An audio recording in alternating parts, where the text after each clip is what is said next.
Yes, Mr. Salter. My Lords, before the short adjournment, I was finishing off the section of my submissions, the third of my heading, the extent of the sole shareholders and directors' authority to act on behalf of RMD and the consequences for this case. And I dealt with the pleading point, and I dealt with the representations and warranties point, and I was in the middle of dealing with, perhaps in a rather diffuse manner, RMD's nature. May I return to that briefly for a moment before moving on to the nature of the duty and the Philip case? We put our case on two bases.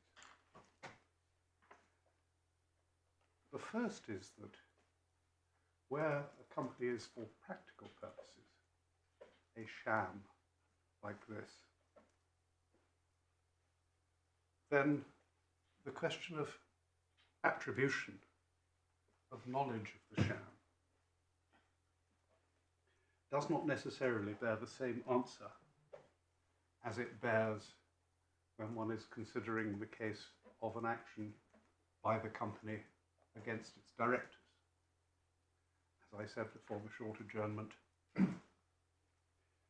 it is plain that when the directors have committed a wrong against the company cannot be barred from asserting that wrong by saying, well, it was the directors, the directing mind and will of the company that did it.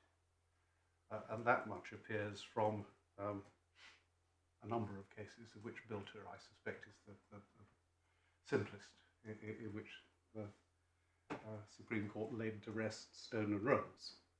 And I'm going, if I may, to invite the Court's attention to Bilter in a moment, which is also a convenient place to look at Scadlin and things like that. And to go back to this case, as it was put right up until the appeal before Mr. Justice Smith, as the Court has seen from the various pleadings and the skeleton arguments, the idea was that the whole thing was, in reality, a sham. That the whole scheme was set up simply for the purpose of defrauding.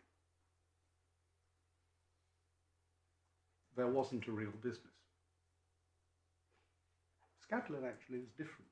Scadlin, the company, although it existed solely for the purposes of laundering the proceeds, had a business of taking smelted gold and selling it on and acquiring money from that and using that. This was put on the basis that the fraudsters were in control of the company.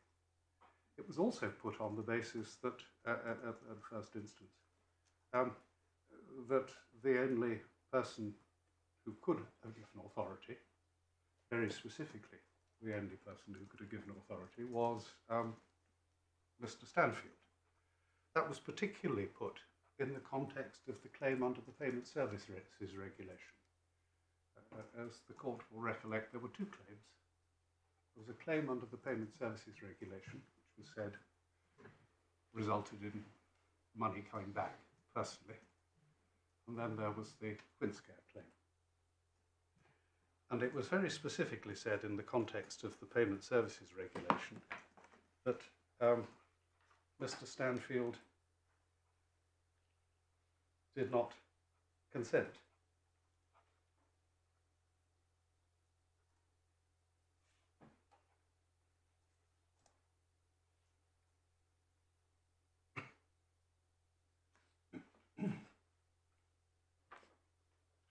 Sorry, Your Lordship will just give me a moment. Now, given that this case was put in relation to that kind of sham, the argument run by Milena Schreber's Knight below was that the claim was barred by illegality, that the claim was barred because the knowledge of X was to be attributed to the company. That was the sole existence of the company. It wasn't quite put like that, because what was suggested is that the company as a whole was a sham. No one, until I came on the scene, referred to Section 15.4 of the Companies Act 2006. Was not referred to at any point, which is the one which prevents that argument happening, because it says that it has to be incorporated. And on this appeal, I repeat the suggestion that it is possible, in a case where it is the company concerned is a sham, which exists solely for the purposes of the fraud, and on the particular circumstances of this case as pleaded and argued at first instance, to attribute the knowledge of X, the fraud, to the company, and thus to bar the claim on behalf of R&D. Under what doctrine? Under the doctrine that someone has to have the company's knowledge. And no, what bars the claim? Oh, I'm sorry, my lord. Yes. It's barred on the basis of illegality. That is not an argument you are running, so far as I am aware, on this appeal. Have I missed something? My lord, it is there under ground 2 of our grounds of appeal, is it not? It's in our skeleton argument, is it not? So this is what it's an ex turpi causa that they're.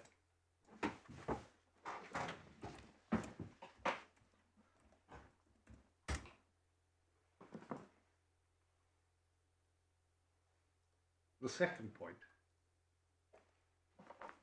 which is the one with which I was dealing before the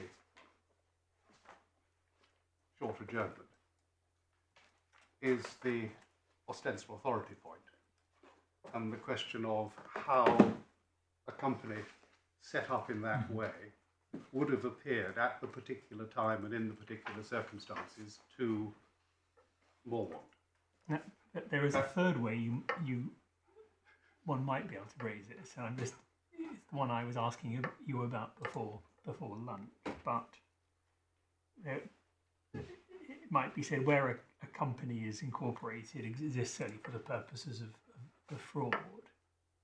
There, the director, as it were, does have actual authority to pursue the purpose for which the company was brought into existence. But I take it that's not an argument you are running. Well, my lord, it is a difficult argument to run, because I'm trying to be realistic about this in circumstances in which none of these points were really explored properly at first instance.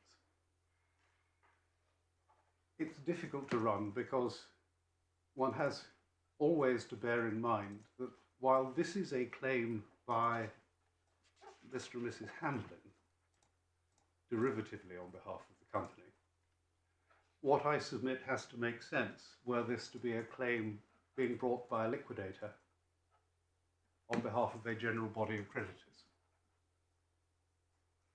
So my submission is limited to the particular circumstances of this claim and the way that the matter was presented at first instance.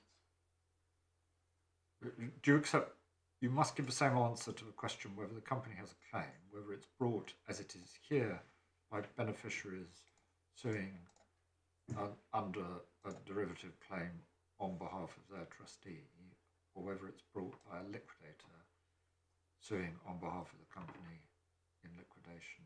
Well, that was my point. Yes. You have to have the same answer. One has to have the same answer. It has to be consistent.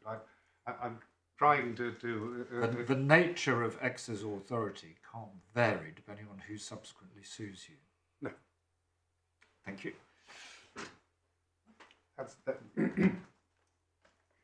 But the nature of X's authority can depend upon the particular circumstances of the company. Yes. There is not, we submit, an invariable rule which says that the company can always ignore the knowledge of the only person who runs it.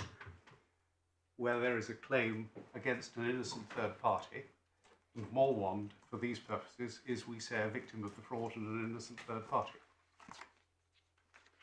And that may be a good moment to invite the court's attention to Bilter, which is behind tab 13 in the authorities bundle.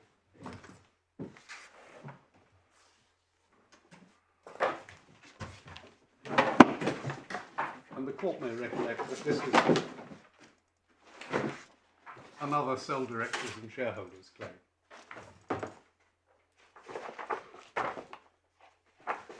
The active defendants, as it were, were the sole directors and shareholders who had been perpetrating a VAT fraud.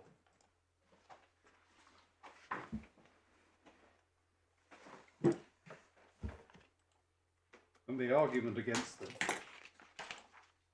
the case is also concerned with the extraterritorial effect and matters like that which don't arise for today. But the argument against them was that the claim was barred by the maxim extirpi. And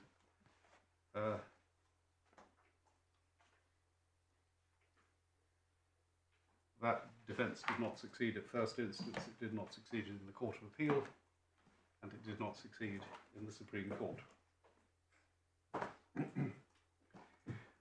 And I rely upon the, as it were, the reservation in this case, held dismissing appeal, that in most circumstances the acts and states of mind of its directors and agent could be attributed to a company by applying the rules of the law of agency. But ultimately the key to the question of attribution was always to be found in considerations of context and the purposes that attribution was relevant. And it's a 7-judge court because Stone and Rolls was being overruled, so there were more than a simple majority of the justices of the Supreme Court. And the judgment of 3 out of the 7 given by Lord Newburger, who at the time was President of the Supreme Court, and the late Lord Clark and Lord Carnworth agreed. And what he says in paragraph 7 on page 402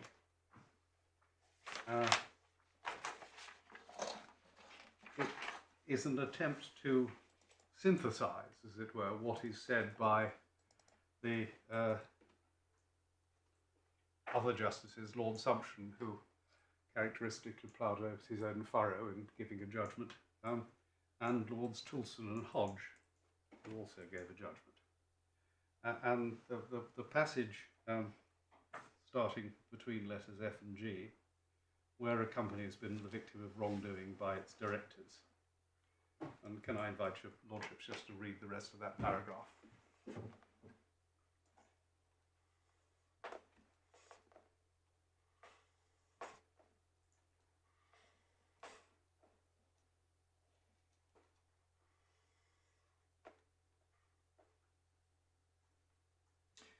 So the ratio of the case is the paradigm situation. It can't bar a claim by the company against the director's own wrongdoing. Everything else is, as it were, comment. Well, there's 2 conditions there. One is the company is the victim of the wrongdoing, which I had thought might be looming large in this appeal, but apparently not. And then secondly, this is a claim brought against the directors who are the malefactors, aren't they? Yes. Well, as for the company being the victim of the wrongdoing, if what Millennium Friend says is right, then the company's money has been paid away for a non-company purpose. Of course, if the purpose of the company is the fraud, then it's been paid away for the purpose which it was set up. But it's still a victim in this sense that the 160,000 was trust money. The only proper thing the company should have done with the trust money was give it back to the Hamblins, and by paying it away to someone else, the director X has exposed the a company to liability for breach of trust. Can't argue with that, my lord. Can't argue with that. And that was the basis upon which Bilter was found to be a victim, wasn't it? It had been Yes. saddled with liabilities to HMRC Absolutely. without the means to meet. But by the wrongdoing of the directors. But again, it's the claim against the directors, and different situations arise when it's claims against innocent third parties. And if I can invite the court's attention just between page 403, letters B and C, Lord Neuberger refers on there to Lord Mance's analysis.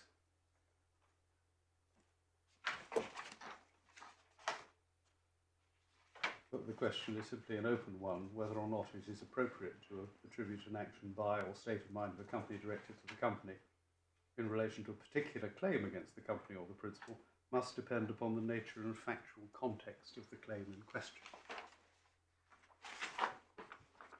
And that may be a useful place to go on to pages paragraphs 37 and 44.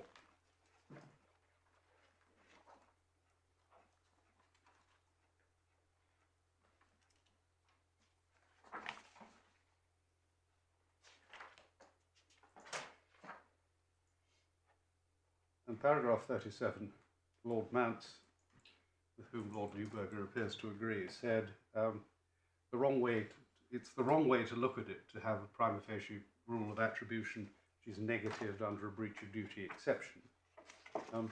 One has to look at everyone individually, and that's in paragraphs 39 and 40.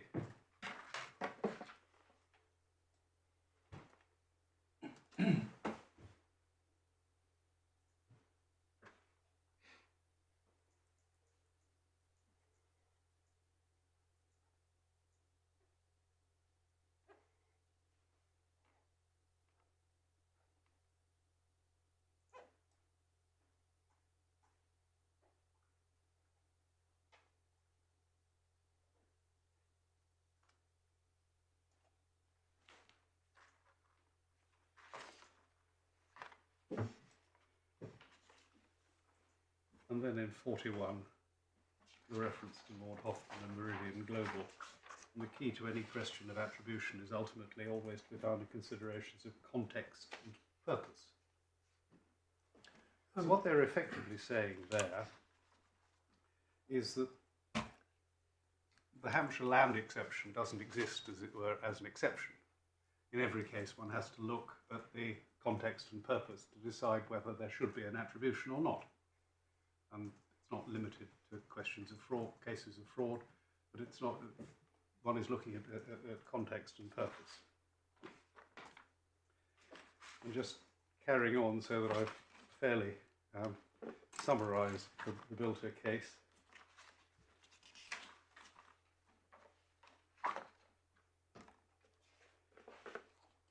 Lord Sumption at paragraph 67 says the same thing. The question what persons are to be so far identified with the company their state of mind will be attributed to it does not admit of a single answer.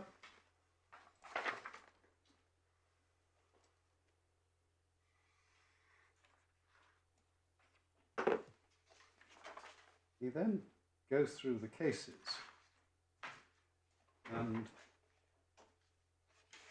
cites at the bottom of page 423, paragraph 76, the Brinks-Knapp case.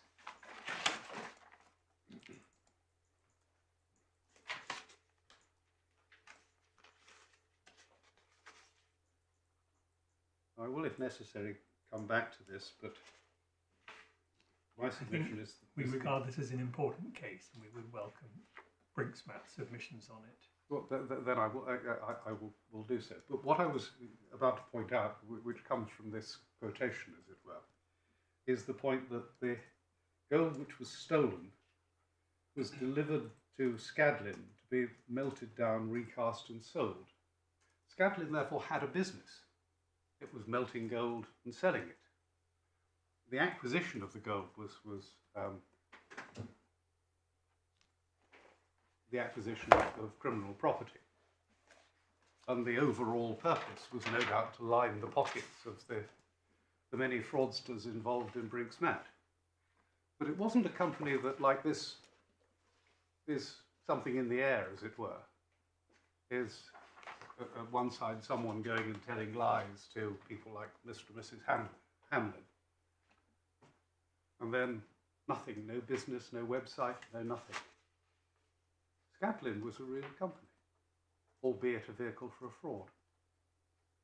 I don't know whether it wasn't considered of enough importance, but I was asking earlier on about what the objects of this company were and whether there was any record of that. Well, there will be somewhere at Company's House. Overnight, we are going to try and find both the specific directions that the Lord Justice Foxton asked for of the Payment Services Regulator, and also the memorandum, the Articles of Association, which will set out the objects of the company so far as the statute is concerned. Isn't that a document that would have been presented to you with the application for the account? And isn't it said to be included? My Lord, it was appears to be annexed, but it does not appear, as far as I'm aware, in the company documentation. Would you give me a moment to take instructions? Yes, thank you.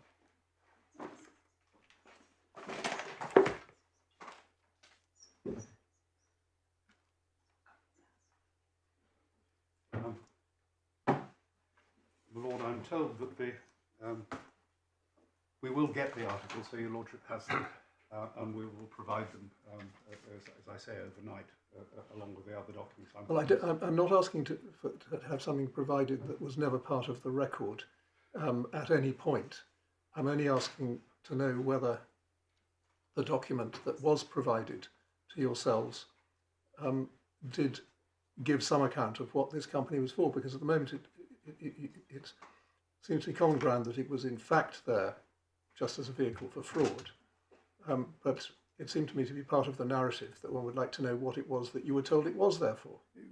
My Lord, there is a passage in the judgment of His Honour Judge Rayside which explains that. Well, that may be the answer. Let's look. You'll look at page 103 of the supplemental bundle. Thank you. It is the application form that gives a description of the business. There we are. Thank you. Okay, that's fine. That's it. Good. Online marketing, Yes. and lead generation, freelance IT, web development. All right. Thank you. Don't go to any further trouble. Lord, I'm obliged. Your Lordship, for completeness, it was also raised in an email of the 21st of March between the compliance personnel and he said, and the open inverted commas, Mr. Stanfield, closing inverted commas, said it was a marketing consultancy. But Your Lordship, I might take you to that email and do that. Thank you.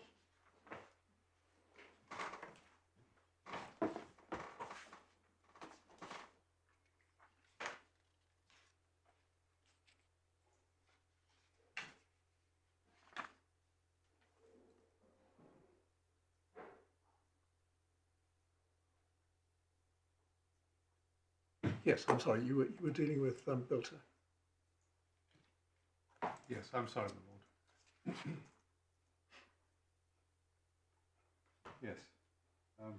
Lord, just to complete the matter, it's dealt with in His Honour Judge Rayside's judgment, tab 17, page 203 at paragraph 60, where John Stanfield's fraudulent email address is sent saying, I have a marketing consultancy. I would like to be able to receive funds from my clients and also pay suppliers of particular aspects of my business. Monthly predictions in turnover will be about 100,000 a month. Please provide how to proceed once submitted. And she replied, thank you for choosing UPay card. Could you please let me know exactly what you intend to use your business account for? Which countries do you focus on? And so far as the contemporaneous documents show, no reply was received. So that's as far as we've got on that. To go back to Bilter, if I may. I was saying that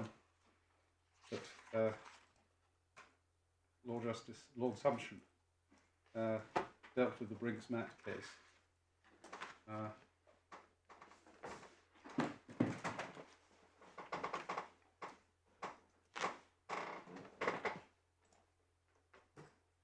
And he cites the corporate entity named Scadlin, Lord Justice Mustill, rejecting the argument that the claim should be barred because of the origin of the gold.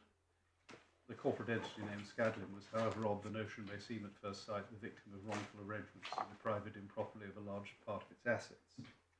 And Lord Justice Nichols said, on the facts of the proposed amendment, Scadlin was for all material times being used by the fraudsters for a fraudulent purpose to realise the proceeds of sale of the robbery. The plaintiff was not implicated in any such fraudulent purpose. On the contrary, along with the owners of gold, the plaintiff was the intended victim of the scheme. Likewise, Scadlin itself was an intended victim in that Scadlin was being used as a vehicle for committing a fraud on its creditors and a fraud on those beneficially interested in the property held by it. In those circumstances, the fraudulent purposes of those controlling Scadlin are not to be imputed to the company itself, see Belmont and Williams.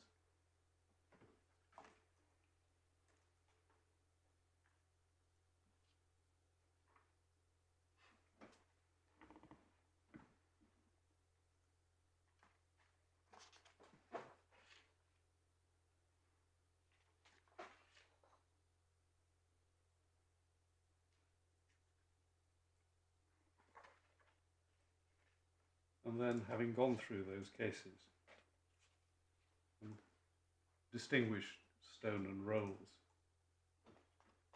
in paragraphs 79 and 80 and 81, Lord Sumption says the real issue in the present case is a different one. Does the illegality defence bar a claim by the company against the dishonest agent who procured the fraud in the same way as it bars a claim by the company against an honest outsider who is said to be liable to indemnify them? And we say we are the honest outsider who is said to be liable to indemnify them.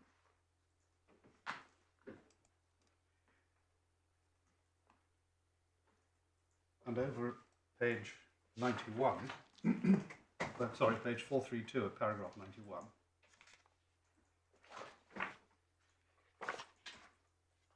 the position is different to where the company is suing a third party who was not involved in the director's breach of duty or an indemnity against its consequences. In the first place, the defendant in that case, though presumably in breach of its own distinct duty, is not seeking to attribute its own wrong or state of mind to the company or to rely on his breach of duty to avoid liability. Second, between the company and the outside world, there is no principal reason not to identify it with its directing mind in the ordinary way. For a person, whether natural or corporate, who is culpable of fraud, to say to an innocent but negligent outsider that he should have stopped him in his dishonest enterprise is as clear a case for the application of the illegality defence as one could have.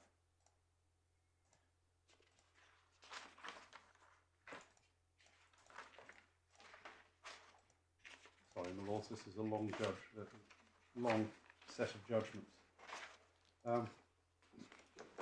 Come on to Lord Toulson and Lord Hodge, paragraph 181 at page 456.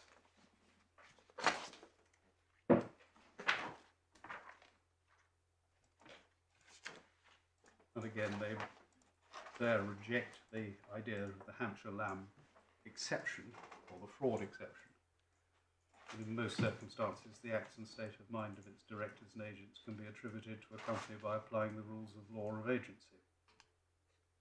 The fraud exception applies to prevent an agent from pleading his own breach of duty in order to bar his principal's claim against him. It's a classic example of non-attribution, but it's not the only one. And then they go on to say the starting point in an analysis of attribution is the recognition of the separate personality of the company. And then in paragraph 184, while a company cannot act but through the agency of others, it can incur obligation and have rights, and its directors, including a sole director who is the sole shareholder, owe it the general duties set out in the Companies Acts. And I don't seek to go behind that, but simply to rely upon the passage cited later in the middle of paragraph 195 on page 460. The question in each case is whether attribution is required to promote the policy of the substantive rule. And Lord Tilson and Lord Hodge, on page 463, break down these analyses into three situations, where a third party is pursuing a claim against the company, where the company is pursuing a claim against a director, etc., for breach of duty, and where the company is pursuing a claim against a third party. And in paragraph 207, they say in relation to the third case, in the third case, where the company claims against a third party, whether or not there is attribution of the director's employee state of mind depends on the nature of the claim. And they give the example of an insurance policy and say then there would be attribution. But if the claim by the company, for example, conspiracy, dishonest assistance or knowing receipt, arose from the involvement of a third party as an accessory to a breach of fiduciary duty by a director, there is no good policy reason to attribute to the company the act or the state of mind of the director who was in breach of his fiduciary duty. If a company chose not to sue the director, the third party defendant could seek a contribution from her, etc., etc. Now, the example they give there of where there wouldn't be attribution, the insurance policy, it is cases where there is effectively dishonest involvement, conspiracy, dishonest assistance or knowing receipt in the wrongdoing of the company's agent. Now we are, in this particular case, as I've submitted, a victim of the fraud as much as others. Isn't this the classic case where the two illustrative examples are both obviously correct and the real challenge comes in working out where one lies between them? I cannot deny that, my lord. These are extremes, and then there's a grey area in the middle. Which we are in. Which we are in, I'm afraid. And I cannot rely on this as an authority which says I am plainly in either of those, but I can rely on it as not being an authority against me, being somewhere in the middle. And I hope I shall explain to the court why we are the right side of the middle rather than the wrong side. But I wanted to show the court the authorities. Whatever. Well, that's all I wanted from Bilter. No doubt Milena Trevor will come back to it. I ought probably to take the court now to Singularis.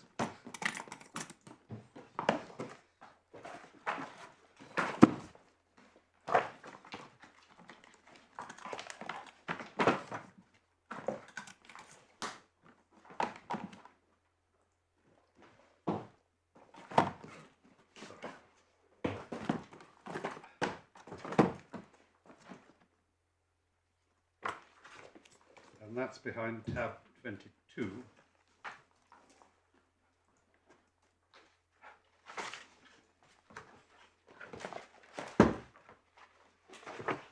And this was a quid scare duty case, very specifically. And again, a wholly owned company. The fraudster who had sole signing powers on its bank account and who acted as chairman, president and treasurer. So he was everything to the company, as it were. There were, however, 6 other directors, although they didn't exercise any influence over the management of the company. And there, the defendant bank, Daiwa Capital, paid out funds from the company's account to entities which belonged to the wrongdoer.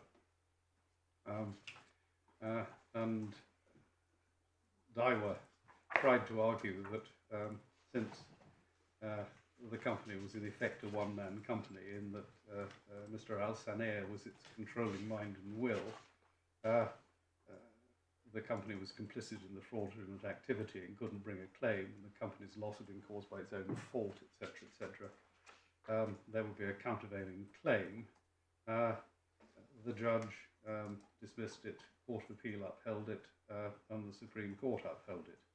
But again, as one can see from the headnote, they say the answer to any question whether to attribute the knowledge of a fraudulent director of the company always to founding consideration of the context. where the context was the breach by the company's bankers of their duty of care towards the company in executing its orders, the purpose of which duty was to protect the company against misappropriation of its funds by a trusted agent who was authorised to withdraw the money from the account. It would denude the duty of any real value if the agent's fraud were attributed to the company, and there had been a clear, therefore, breach of the defendant's duty of care to the company. And the leading judgment, in fact the sole judgment, is given by Lady Hale, with whom everybody else agreed. And at page 692, paragraph 1, last 8 lines, the issue in this case is whether such a claim is defeated by the company's instructions, if the company's instructions were given by the company's chairman and sole shareholder, who was the dominant influence over the affairs of the company. Can his fraud be attributed to the company, and if so, is the claim defeated?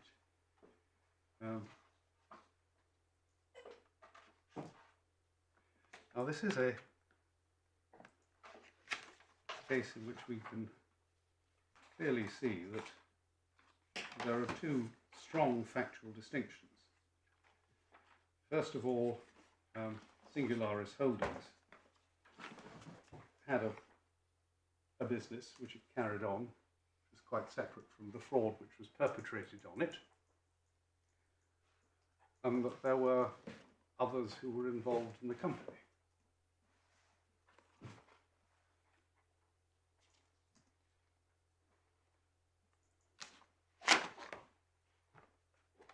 And one can look also at the judge's findings about the nature of Daiwa, who, as I've submitted before, were much more than simply a payment service operator.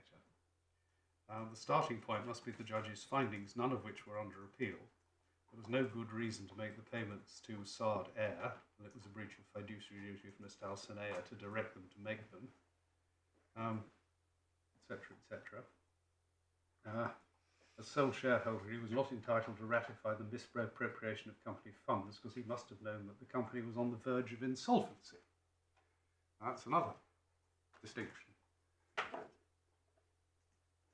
In company law, normally speaking, the interests of the company are identified with the interests of the members of the company This as a is whole. the Sequana duty. Sequana, precisely. And it only switches, as Sequana held, on insolvency. Or the verge Pending. of. Well, yeah, Imminent, or whatever the word is. well, Some adjective. there are a variety of words, as you all should remember, that are used. But are those factors relied upon by Baroness Hale in her reasoning, or are they simply facts in the case you point to as being different? Well, they are the background facts of the case. She doesn't specifically rely upon them. But she's here affirming, as it were, the first instance judge. And the first instance judge has found those facts, and Baroness Hale regards that as the starting point for any discussion. So I can fairly submit that they do form part of her reasoning.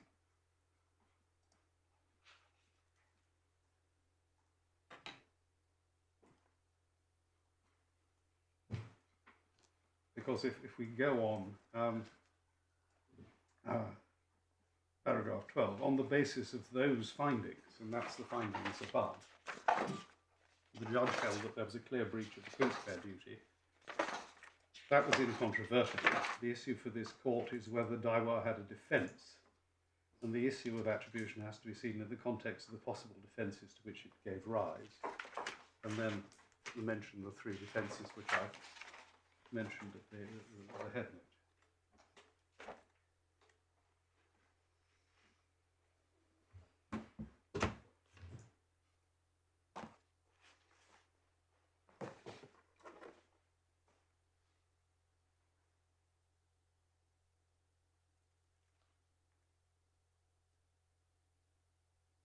And then at paragraph 21, she says, Daiwa's arguments necessary to depend upon a finding that Mr. Alcinea's fraud was the company's fraud. But even if it was, in my view, the judge's conclusion was correct for the reasons she gave. And she had irrelevant questions about those matters. attribution. There's a discussion at 21 about when appellate courts Yes. interfere with findings about illegality defences. At the moment, I'm just trying to work out where we are on illegality. Well, illegality was certainly raised below. It was said it was raised without being pleaded at first instance and not pursued by way of appeal before Mr. Justice Marcus Smith. Now, that is said by your opponent, so of course that doesn't make it right. But I do need to make sure, at least for my own personal understanding, I think the word illegality doesn't seem on a word search to appear in the skeleton argument filed by the appellants in support of the appeal. Bilter is certainly cited in below Friend's skeleton argument. On the other side, as it were. I don't think we raised it in our skeleton argument on the appeal. But it's mentioned on the other side. Let me see if I can find it. In the context of attribution. I hope it's not unfair to observe that I would look at your skeleton for the purposes of identifying the points the appellant was raising on the appeal. We, of course, weren't the appellants. No, I mean here. Here. That is true. But if it was a point that was in play below, as it were, in that it was raised, and presumably we answered it, it's not unfair to say that it was in play before the judge. But your lordship is right. But it was extensively, I think, debated in front of the judge at first instance. See if I can. What I'll do is I'll finish the point I was making, if I may, and then I'll come back to it. That's a more sensible thing to do than my scurrying around among skeleton arguments that were not my own. I was at paragraph 26 on page 698. Daiwa argues that the singularis is effectively a one-man company. Illegality. 28. Companies being fictional persons, they have, of course, to act through the medium of real human beings. There's a reference to stone walls. And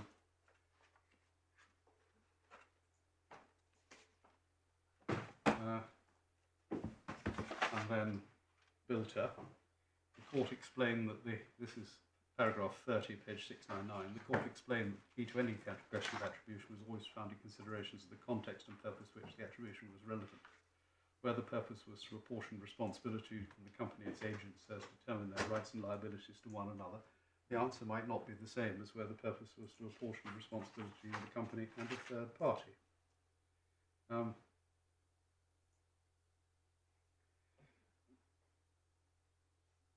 33, unfortunately, Lady Hale said, the majority's acceptance of the second point, which was that it's not necessarily an attribution where the claim is not against a director, has been treated as if established a rule of law that the dishonesty of the controlling mind in a one-man company could be attributed to the company, with the consequences discussed earlier, whatever the context and purpose of the attribution in question. So she's rejecting the idea there is, frankly, it's not in Bilter. Bilter, as your lordship will see, offers examples on either side and leaves a grey area in the centre. She says it's whatever the context and purpose. The judge found Singularis was not a one-man company in the sense that the phrase was used in Stone and Rolls and Bilter. The company had a board of reputable business people and a substantial business. There is no evidence to show that the other directors were involved in or aware of Mr. Alcinea's actions. There was no reason why they should have been complicit. The Court of Appeal held that on those findings she made no error of law. I agree, but in any event, in my view, the judge was correct also to say there is no principle of law that in any proceeding where the company is suing a third party for a breach of a duty owed to it by that third party, the fraudulent conduct of a director is to be attributed to the company if it's a one-man company.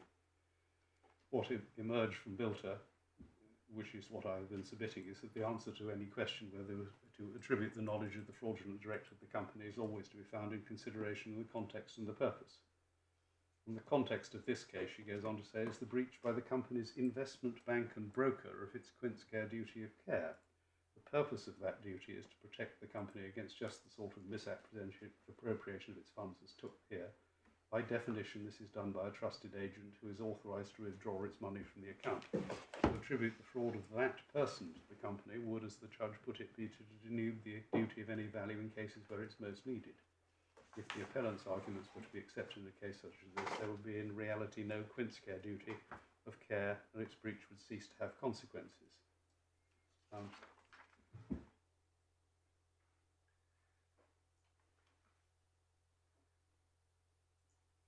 And then, if one comes to the conclusion, paragraph 39, in reaching the conclusion in such short order, I mean no disrespect to the lengthy arguments of counsel or to the impressive judgments in the courts below. But as Mr. Crowe was correct to say, this case is bristling with simplicity. A company with a substantial business traded for some years and ran up debts in doing so. As a result of its legitimate, but it also had a substantial sum of money standing to its credit as a result of its legitimate business activities with its broker bankers. When it appears that the company was running into difficulties, its directing mind and sole shareholder fraudulently deprived the company of that money by directing Daiwa to pay it away. Daiwa should have realised that something suspicious was going on and suspended payment until it had made reasonable inquiries. The company have been the victim of Daiwa's negligence. Now that, as I say, it is a decision which is unsurprising, as Lady Hale says, on the facts. But the facts are some distance from the facts of our case.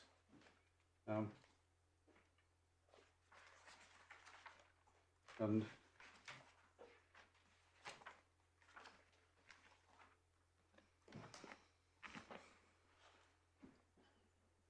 as I've said, I can distinguish Scadlin, Bilter,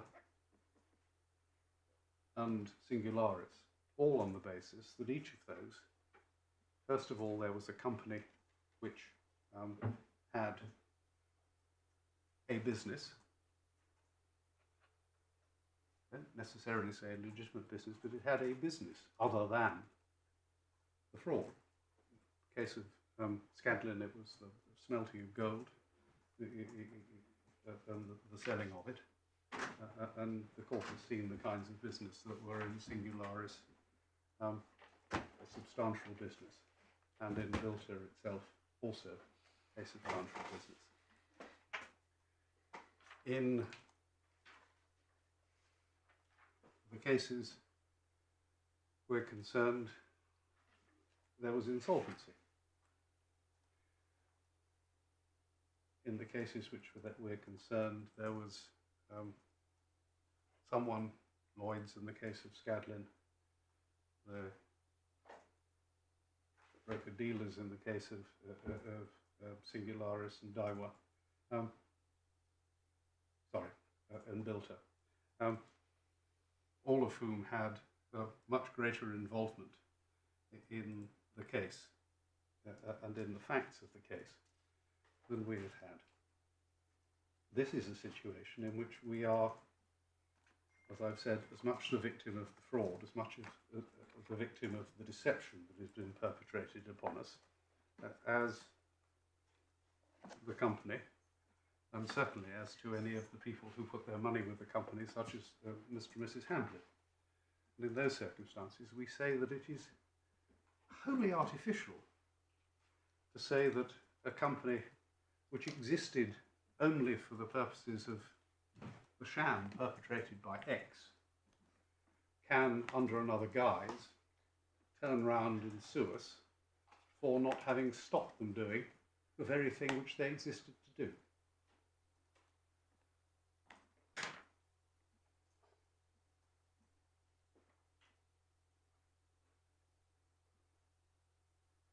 Even if I'm wrong about that, the second aspect of my argument was that it is necessary for the court to look at the matter from the perspective of Moorwand, and one can take into account, even if one doesn't allow me to argue this contractual estoppel and the equal and opposite claim, which I suspect the court ought to. But even if I'm wrong about that, that's still a fact. It's still a circumstance that we have as taken those warranties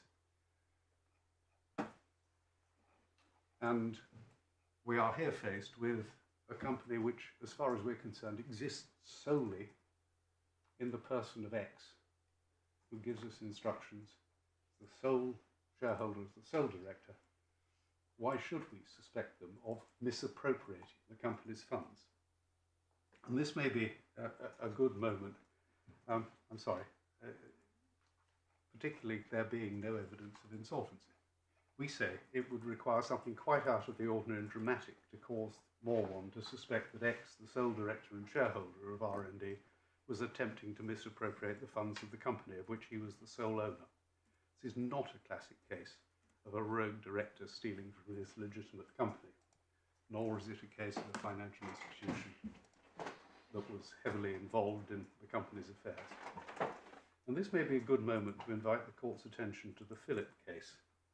I'm sure that certainly the Lord Justice Foxton, I'm sure, is very familiar with it, but I will, if I may, take the court through that.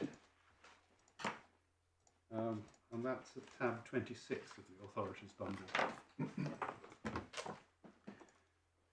Well, I'll try, if I can, to take this reasonably short. The points that I seek to derive from it are that the Quince care duty does not arise as a freestanding imposition of the law, and it is not a freestanding tortious duty. It arises as an implied term of the banker-customer contract and is conditioned, is the word used by Lord Leggett, by the terms of that contract. Now, I would regard both of those as incontrovertible propositions. I just want to give them the time pressure, but maybe if Mr. Hill-Smith... Well, Your Lordship, I'm not sure I would say it's founded on agency, that there is no authority to make a dishonest payment. And if the question is, does the Quince care duty arise as an implied term of the banker-customer contract? The original Quince care duty arises, but as reformulated by Lord Leggett, it's more principle of agency. Well, apologies, Mr. Salter. I thought we could save some time, but apparently we can't. So let's go to the I'm grateful, my Lord. I thought if I enunciated the propositions to start with, I might save some time, but I will take the court to them. The facts of Philip, as here, involved an authorised push payment fraud. It was a case where the customer was tricked by the fraudster into giving instructions for payment out of their account. So it was a claim, unlike here, against the paying bank, not against the receiving bank. The trial judge, Judge Russell, gave summary judgment against the claimant on the basis that the claimant had in fact authorised the payment and the bank owed her no duty to police her instructions. That decision was reversed by the Court of Appeal, reinstated by the Supreme Court.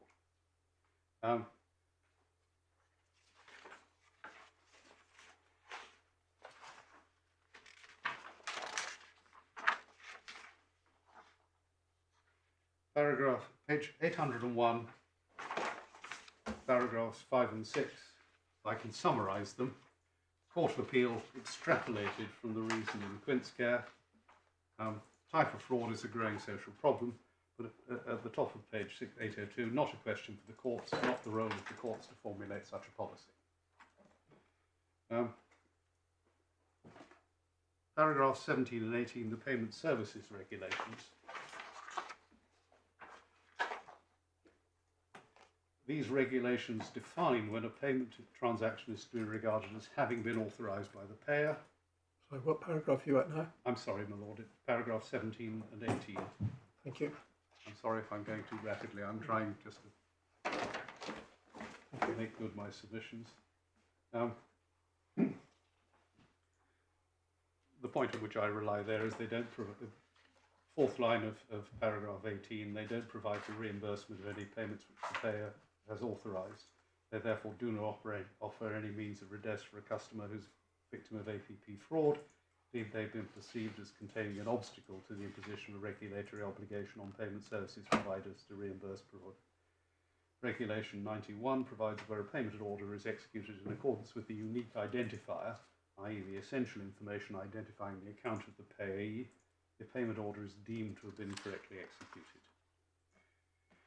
Over the page 805, the role of the courts, which I've dealt with. Paragraphs 25 and 26, the contractual nature of the claim. Further fundamental reasons why questions about the appropriate policy response outside the scope of the proceedings, that is, that the claimant's case is based on a duty allegedly owed to her by the bank under the contract between them governing the operation of the current account. The extent of the bank's responsibilities under this contract does not depend on an evaluation of whether it will be a good or bad thing if banks were required, either generally or in some circumstances, to reimburse customers. It depends on an analysis of what the parties to the contract have agreed.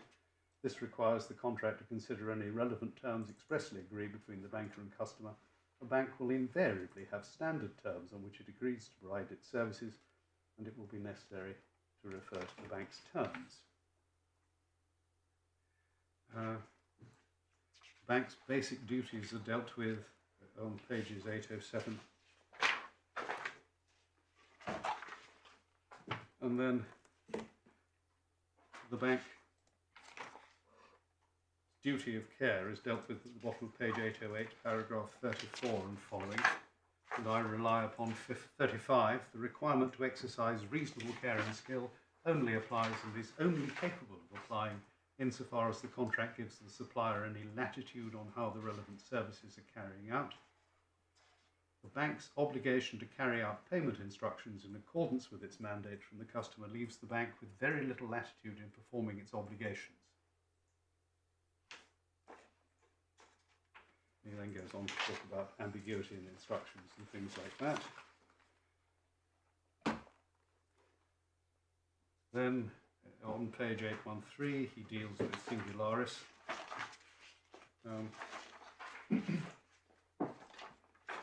More relevant cases, he talks over the page about the Federal Republic of Nigeria and Morgan Chase and JPSPC 4 against Royal Bank of Scotland.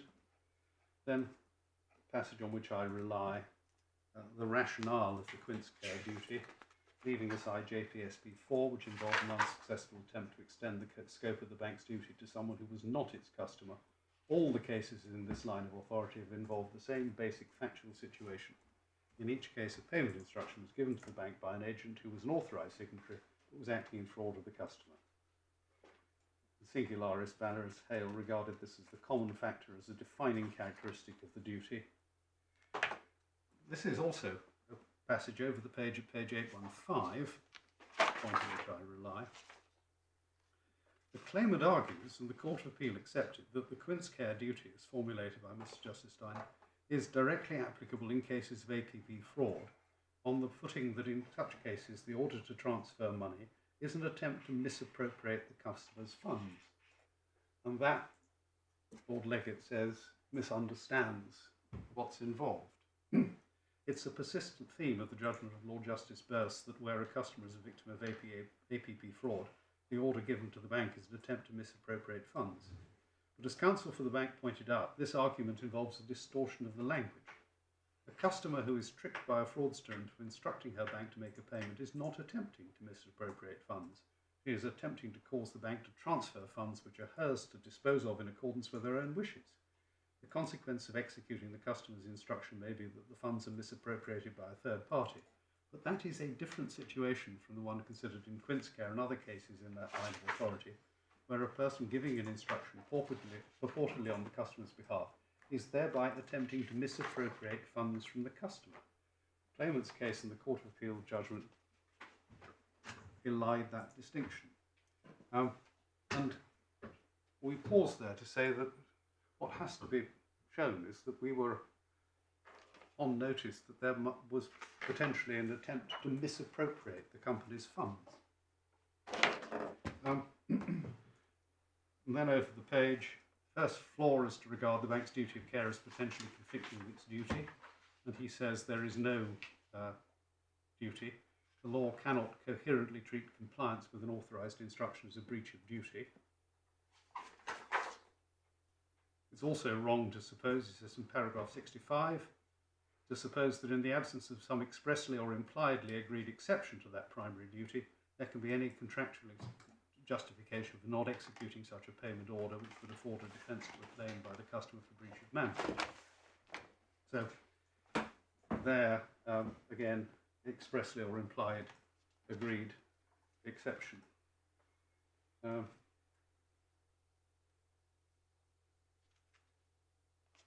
then he deals with misuse of authority and absence of authority. Paragraph 86, the limits of authority. And then he goes on to say that page 824, paragraph 90 and 91, the authority conferred by an agent on a customer bank to sign cheques or give other payment instructions does not include authority to act dishonestly and pursuant to the agent's own interests and in fraud of the customer. An agent acting in this way will therefore lack actual authority.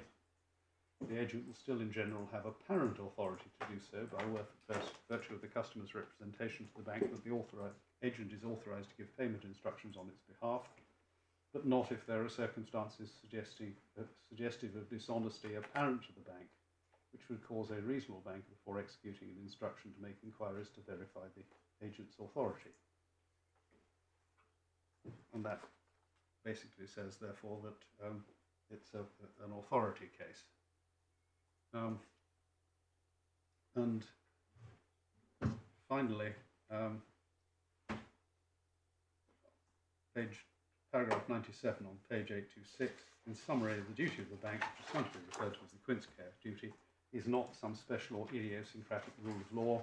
It's simply an application of the general duty of care owed by a bank to interpret, ascertain and act in accordance with instructions. Where a bank is put on inquiry in the sense of having reasonable grounds for believing that a payment instruction purportedly on behalf of the company is an attempt to defraud the customer, this duty requires the bank to refrain from executing the instruction without first making inquiries. The bank executes the instruction without making such inquiries. The instruction proves to have been given without the customer's authority. The bank will be in breach of duty. It will also, in making the payment, be acting outside the scope of his own authority to the customer, therefore not be entitled to debit the payment to the customer's account. And the sort of inquiries that in a conventional case would be contemplated would be ringing up Mrs. Phillip and saying, do you really intend us to make these transfers, or however it's put? Trying to think who any inquiries could have been made of in this case. Well, that's rather the point, isn't it? Who are you going to ring up? X? X is the only contact that we have.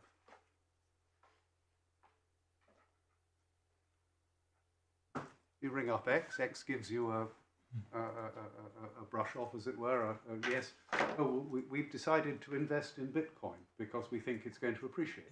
I mean, it certainly is the law that if you don't make inquiries, you're nonetheless not able to rely on ostensible authority, even if the inquiries you would have made would have led nowhere. But nonetheless, it's a sort of interesting feature of this case. On the facts of this case, we say it goes to the question of whether you're under duty to make inquiries, as it were. I mean, if there is only one person to make the inquiries of, and that is the person who's given the instruction, what is the purpose of the inquiry? You might make an inquiry if there was some ambiguity in the instruction.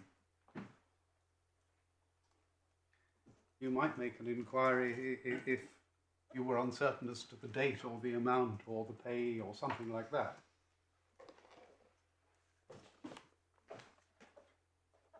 But there's no obligation on a bank to query the customer's reasons for making a payment. That's FIPS itself. NatWest is under no obligation to query whether Mrs. Phipps is doing a sensible thing.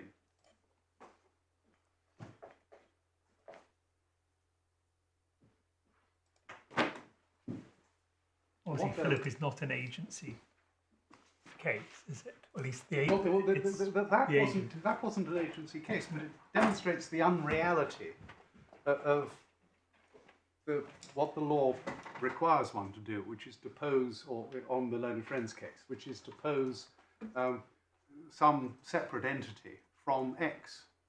In this case, where it's not a company with a substantial business or anything like that, but it is simply something conjured out of the air. It is sham from start to finish. It has an existence because it has a certificate issued by the registrar under 15.1 rather of the Companies Act 2006. But the only person you deal with is X. And what are you supposed to do? Ring up X and say, are you defrauding the company? How can that be an implied term of your obligation, of your contract? Is this paragraph 100? Yes, my lord.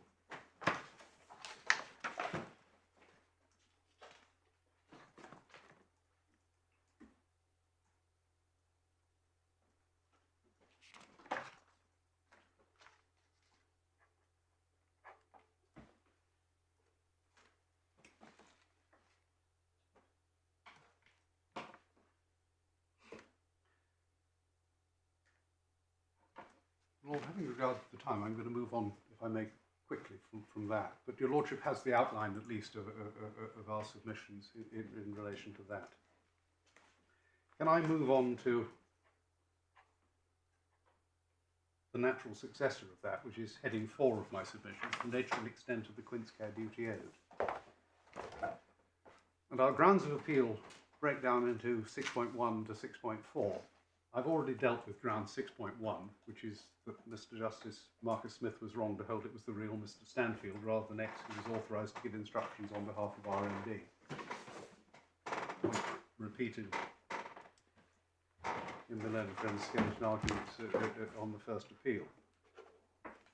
Ground 6.2 is that withdrawals from the account were made by computer and automatically, and that the mechanical provision regarding payment instructions were punctiliously observed. And that goes slightly further than that. It's a finding by His Honour Judge Rayside, and indeed upheld by Mr. Justice Marcus Smith, that the mechanical provisions, the payment instructions were properly given. But it's our case that under the terms of the business account agreement, which I've shown the court, it doesn't matter who inputs the relevant instructions, provided that the relevant codes are used. And RND had agreed contractually in the provisions I've shown to the court that Moorwand could debit its account with the amount of any payment made in response to instructions given electronically in the proper form. It's also our case that the procedures under the business account agreement, which I've just described, show that no human is involved on Moorwand's side in the payment process. Well, you would say this is like applying a quince care duty to the withdrawal of cash from a cash point. Exactly. It was not contemplated that there would be any human who, in the ordinary course of things, we're an electronic money institution, not a bank, it would be in a position to consider the propriety of the payments and whether the person inputting the instructions actually had authority, and if they did, whether they were misusing that. This, we say, means that the terms of this contract leave very little, if any, scope for the operation of a quince care type duty, and that in those circumstances the matters alleged can demonstrate no breach of such duty.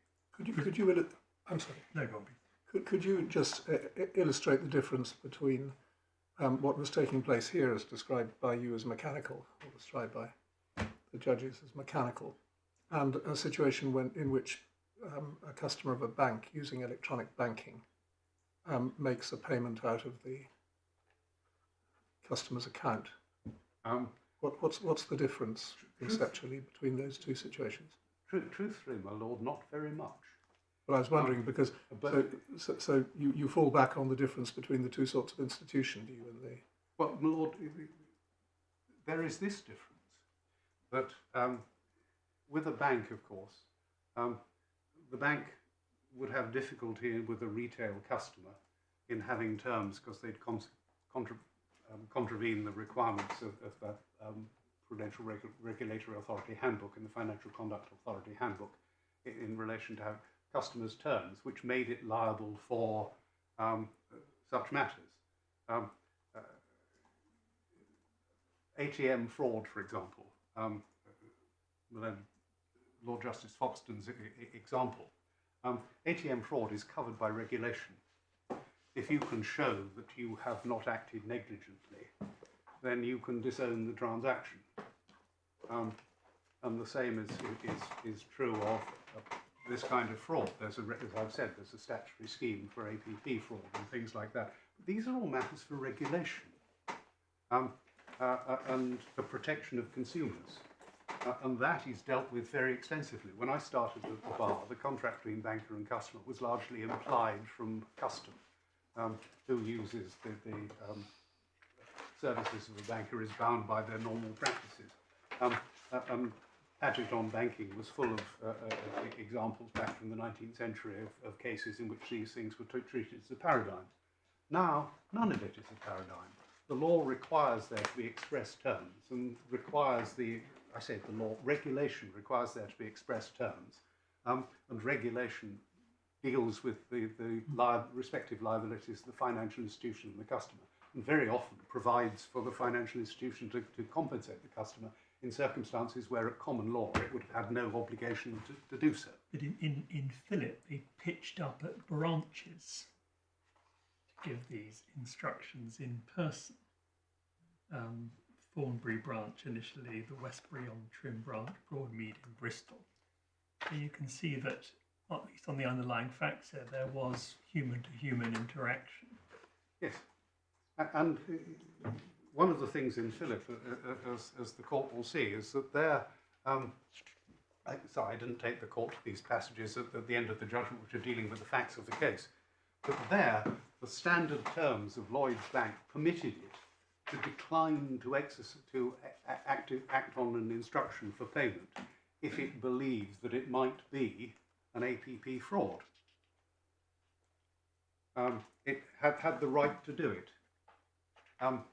But Lord Leggett says in one of the passages, I'm sorry, I won't put it out now, it'll take up time, but he says in one of those passages, of course, there is a difference between having a right not to authorise a payment and a duty not to do so. And there's no duty not to do so. It's merely that if they choose not to do so, they can. But that was an example of the kind of things which are now put in on a statutory basis for the protection of customers. So, Your Lordship is entirely right that there is actually some difficulty in applying these cases decided some time ago, as it were, in the context of different kinds of payment instructions. The temptation is always to think of these in terms, I mean, when I started at the bar, there were a lot of cheque cases. And collecting banks who would collect cheques for someone other than the true owner would be liable for conversion because the cheque would be a documentary intangible in relation to which there was an action for conversion of the piece of paper, which was the cheque, but for its face value.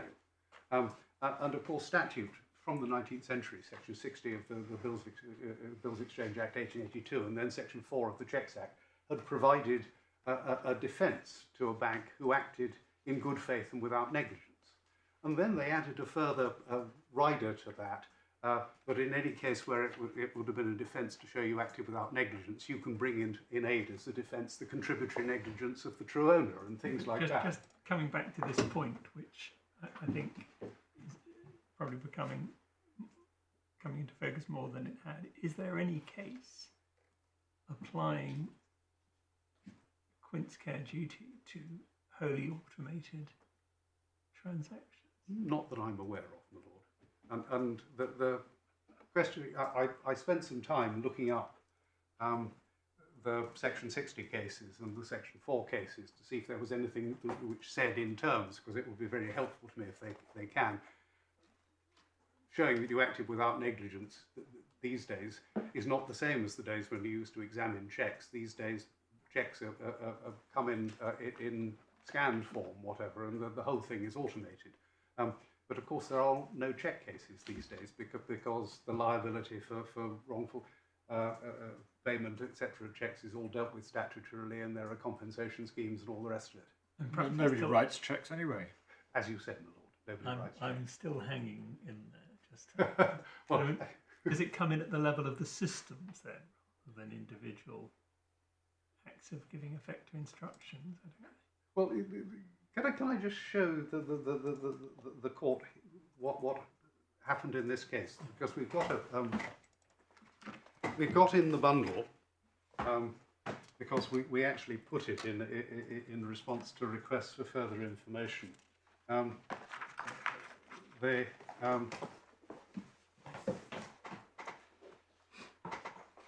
details. Can I ask the court first of all to turn to tab 3 in the supplemental bundle?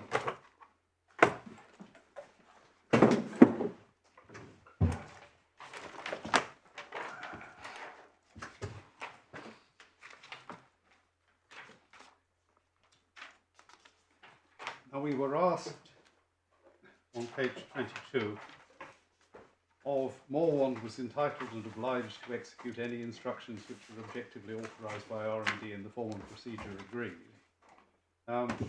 stating what form the instructions had to take, what procedure had to be followed, whether it was agreed orally or in writing, to which our reply over the page was, the terms were set out in the UPay card terms and conditions business account agreement.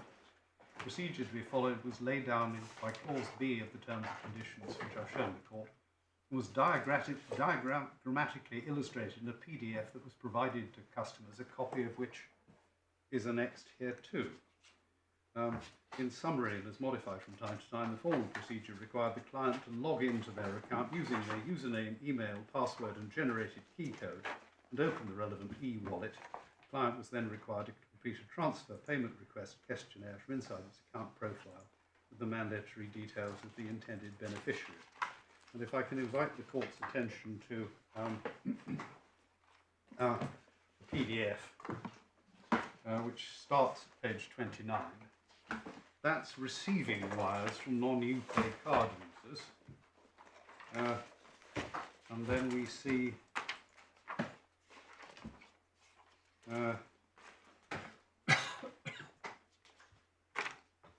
on page 41, sending wires to non-UPay card users. And it said there's a picture of the dashboard, as it were, as it will appear on the computer screen. And it says the merchant has to navigate to transfer money on the dashboard and press on bank transfer. Here the merchant will have to fill out by himself all mandatory fields. We'll go on to the page 44. Merchant can see all incoming and outgoing wires in an account activity at any time and by filter them. Enjoy your money transactions with the UPay card. Now,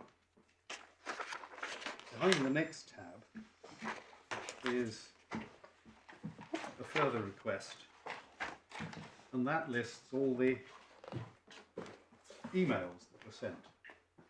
Now, I can invite the court just to quickly keep that open. We'll go to tab 1 at page 8.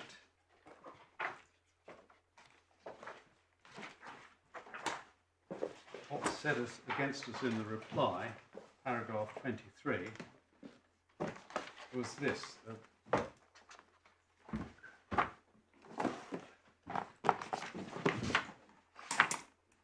Paragraph 34 of the defence is denied,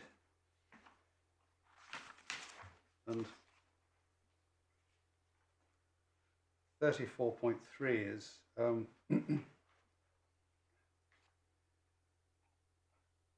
neither of the regulations nor any duty of care owed by Moorwand impose an obligation to inquire in relation to each transfer whether the transfer further the legitimate business activity of R&D. Such an obligation would be unworkable and commercially absurd. They then go on to say, as far as the ordinary prudent payment service provider is put on inquiry, then it becomes the duty to make further investigation. Each individual payment transaction out of the account was in any event processed individually and subject to individual scrutiny and attention by the first defendant. The The first defendant sent individual messages to R&D to acknowledge the successful implementation of each payment requests. Had these payment instructions been further investigated, they should have, as they should have been prior to implemented, they would not have been made. Now, can I go back then to these instructions? If you read them quickly and look at the bottom, you'll see each one says, "Best regards, you paid T." And on a quick reading, you'd think, therefore, that that was sent by some human being. But at the top of each of these is who the sender is. Is there any finding of fact on this by the first instance judge? All right. There's a finding of fact that the instructions were properly inputted. But nothing about whether the process is wholly automated or not. But it appears from the terms and the nature of the institution. It undoubtedly was pointed out both to His Honour Judge Rayside and right at the beginning to Mr. Justice Margaret Smith that we were an electronic money institution and that we dealt with things automatically. My learned junior, Ms. Knight, looked at my instructing solicitor's notes of her opening submissions, and she put that right at the forefront of what she said to Mr. Justice Marcus Smith. Sadly, it doesn't appear in his judgment.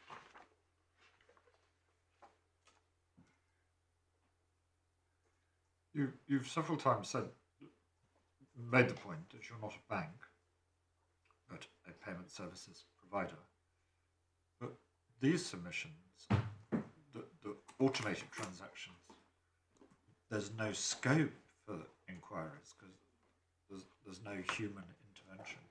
Would apply to a very large number of transactions carried out by banks, wouldn't it? Yes, my lord, they would. Yes. And I have been waiting in the course of my very long practice for the opportunity to make the point on a Section 60 or a Section 4 case in relation collecting banks, that the cases which say that date from the days when people actually looked at these things are quite unrealistic in application to the way payments are now made, because almost all payments are made electronically. And I go back to Lord Legate's point that it is no part of the court's duty, as it were, to frame a compensation regime for this. There is a very extensive regime which relates to electronic payments. There are the Payment Services Regulation, and there are the Electronic Money Directive and rules, regulations which have been made under it. They all provide for an obligation to do it, and then a right, if someone comes on, they have quite some period to come and object to whether a payment was properly made, and for an adjudication process and things like that. And for compensation if the payment wasn't properly made, if there's been some error for it. But none of that applies here, because the payment was, as His Honour Judge Rayside said, and as Mr. Justice Marcus Smith upheld, properly authorised for the purposes of the Payment Services Regulation. And so none of that applies. And what my learned friend is inviting the court to do is, as it were, to get a duty which is based on the idea that people know things, that people, human beings, will see them, and apply it to straight-through payments and things like that. I mean, to be fair, straight-through payments have been around for a very long time. I mean, the first of them appeared in the 1980s, straight-through letters of credit and things like that. But domestically, these payments have become much more frequent in the last 10 years, and certainly since the pandemic, people have almost given up using both sterling notes and checks, so that now the majority of payments are made either by tapping your card or by inputting code into a bank's website in order to transfer.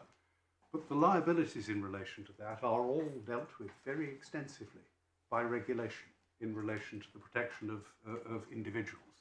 It only is going to come up in the case of companies. And if they bind themselves, as we say they have here, by these terms, it's plain that there is little scope for implying into a contract a duty which can have no content with it because it implies that some human being is going to look at something that they are not, under the contract, ever going to be expected to look at. How, we say, can it be an implied term of this kind of straight-through process? But we have a duty to make an inquiry when nobody will know anything about it unless someone comes at us afterwards. The only justification for imposing that sort of duty in law would be to say, well, as a matter of policy, we think that financial institutions ought to compensate people. But that, Phillips says, is no part of the duty of the law. Well, an automated system, no inquiry will by definition ever be made. And where no inquiry is made, where it ought, a human would make it, there is no ability to rely upon ostensible authority. So, well, consequences. The dog seems to be barking quite late. Not quite, my lord. Assume with me for a moment that I'm right, that this is purely contractual. The contract says it don't care who puts in the codes, so long as the codes are put in. And that means that the contract authorises the bank, authorises Moorwand, not a bank, sorry, authorises Moorwand to debit the account with an instruction given by those codes. And that is contractual, actual authority given by the company, unless one says that the contract doesn't give the authority, in which case one comes back to the fact that the only person who could give the authority was X. You do get algorithmic-driven inquiries, don't you? I suspect we've all had the experience of our cards being stopped abroad because a computer has been set up to say, you know, this is not where he lives, this spending is suspicious. But yes. I suppose there can be inquiries arising from an automated system. It is conceptually possible that at some point there will be a regulation which says that banks need to have computerized systems for spotting fraud. Probably not electronic money institutions, because electronic money institutions are supposed to be rapid payment providers. But it may be certainly that in the wider world that may be the case. And also, if your lordship has given payment instructions, I have to do this on behalf of a company of which I'm a trustee. I put in payment instructions. And every so often, HSBC say, I want a fraud inquiry. And it's on the website. And they won't execute the payment until I've told them what the purpose of the payment is. And then the computer sometimes flicks it out and some human being intervenes. But that's not these terms. That's not the basis of this contract.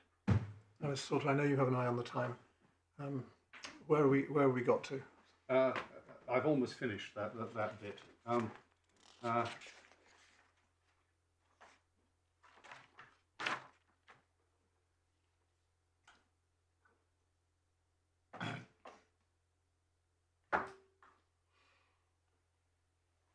couple more points that I was going to make.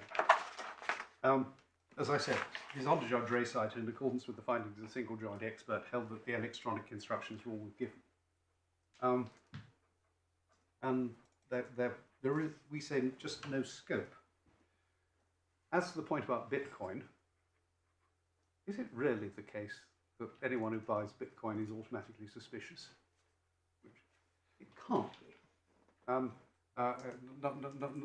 Not in these days. I mean, I have this difficulty that I appeared in print about the opportunities which digital assets produce for fraud. So I can't with a straight face tell the court that there is no possibility. But there are lots of perfectly honest reasons for investing in digital assets. And it cannot of itself put you on the inquiry that someone is stealing money because they're buying Bitcoin. What else have I got? The Proceeds of Crime Act and things like that, money laundering regulations. I've already shown the court the PPP property case. These laws are not there for the protection either of the company itself or its creditors, and failure to give rise to comply with them could give rise to no private right of action. One point I should make. The suggestion that it's a breach of the Quince Care duty to set the account up because we didn't fall out cannot possibly, as a matter of logic, be an implied term of the contract, which it is said we should never have set up. That looms large because there is at least human interaction between someone on the RND side and human beings on the Moorwand side at that stage. Absolutely, but that of itself cannot possibly be a breach of duty of an implied term. And I've dealt with the pleading points in relation to that. Also, the mere fact that we have the finding of His Honour Judge Rayside that there was nothing in these payments to suggest misappropriation, which he set aside, as I said at the outset, the fundamental mistake that X wasn't authorised. The true director was Mr. Stanfield.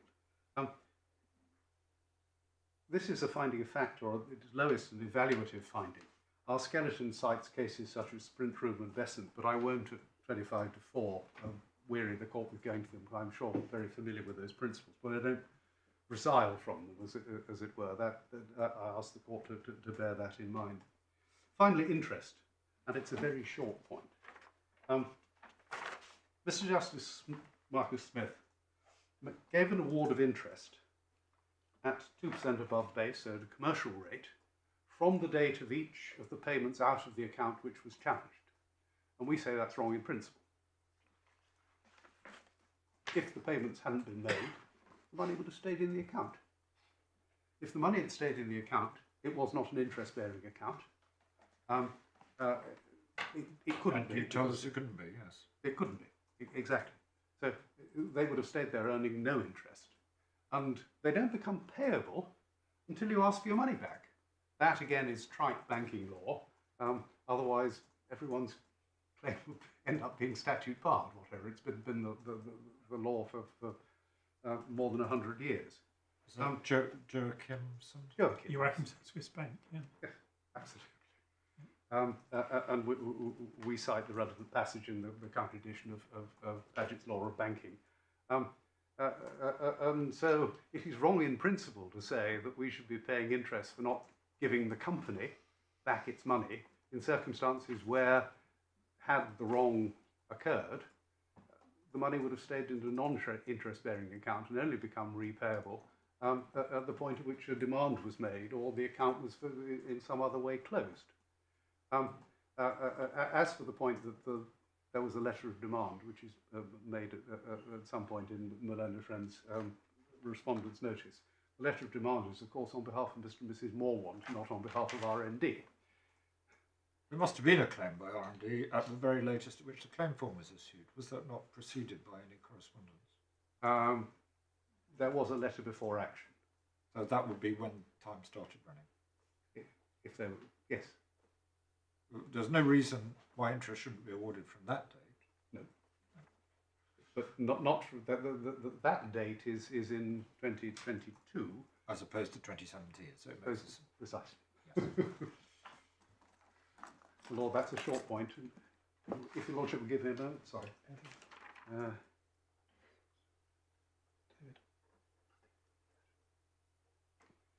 I'm sorry. Your Lordship, just give me a moment to look up a point that Melanie Junior has made, which may be of relevance.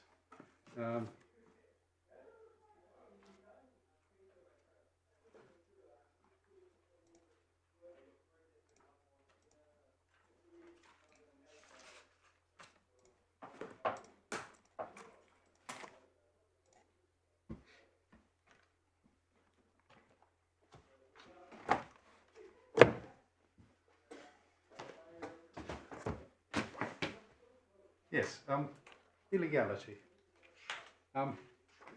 Just perhaps I can give the court the references. It's actually dealt with by His Honour Judge Rayside in his judgment at paragraphs 148, 149, in which he deals with les laboratoires Servier and Apotex.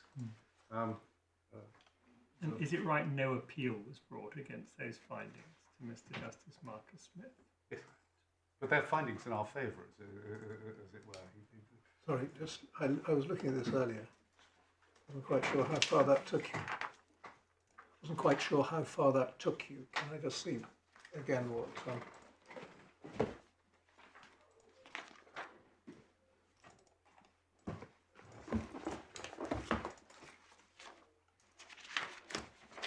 Well, it's a slightly, with great respect to Judge Rayside, who was dealing with a very complicated case in what was effectively an extemporary judgment, but it is slightly rambling, so it's not necessarily the clearest bit. I thought it goes to, the answer lies elsewhere is what stuck in my mind.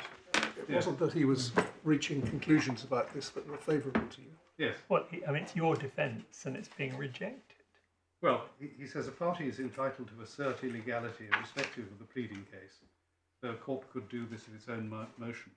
However, whether it is relevant to this case is, I think, somewhat doubtful, as the answer lies elsewhere. But the only person who wanted to take an illegality point before his Honour Judge Rayside was Moorwand.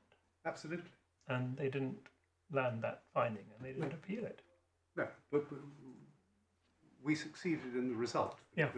So you could have Respondents noticed it before Mr. Justice Marcus. We could have Respondents noticed it, and we didn't. But we won on the. Right. Well, anyhow, anything that materially deals with illegality, I think, is found on that page 221. Yes. Yes.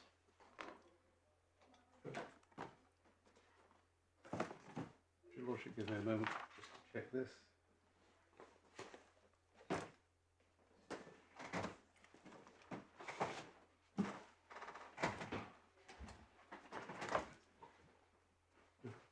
Well, unless I can assist the court further. Thank you very much those are indeed. my submissions, and I apologise that I've gone a little bit further than I expected to, but not very much. Yes. Mr. Hilstead, shall May we? I start by making some preliminary points that arise from the debate?